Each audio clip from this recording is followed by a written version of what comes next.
সাকিব আল হাসানকে দেশের মাটিতে শেষ টেস্ট ক্রিকেট ম্যাচ দেখতে চান যুব ক্রীড়া উপদেষ্টা আসিফ মাহমুদ এবং অন্তর্বর্তীকালীন সরকারের প্রধান উপদেষ্টা ডক্টর মোহাম্মদ ইউনূস কিন্তু তাকে নিয়ে অনেক কথাই বলেছেন।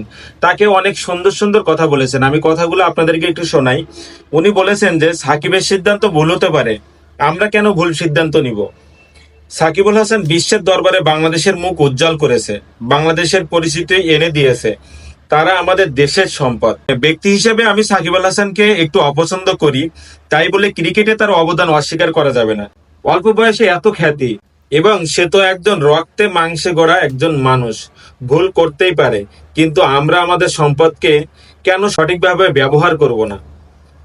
রাজনীতিতে আসা তার ভুল সিদ্ধান্ত হতেই পারে, তাই বলে এত বড় শাস্তি? এতে আসলে ক্ষতিটা কার বা কাদের হয়েছে? আমরা একটা রত্ন হারিয়েছি। রত্ন তো একটা পাথরই। তার থেকে আমরা আবেগ কেন চাইবো? রত্নকে আমরা কাজে লাগাবো। দেখেছেন আসলে কত সুন্দর কথা বলেছে। সাকিব আল হাসান কিন্তু আমাদের বাংলাদেশের রত্ন।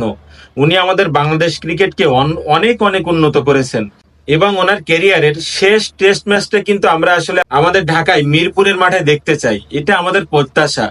ওখানেই আমরা তাকে বিদায় সংবর্ধনা জানাতে চাই।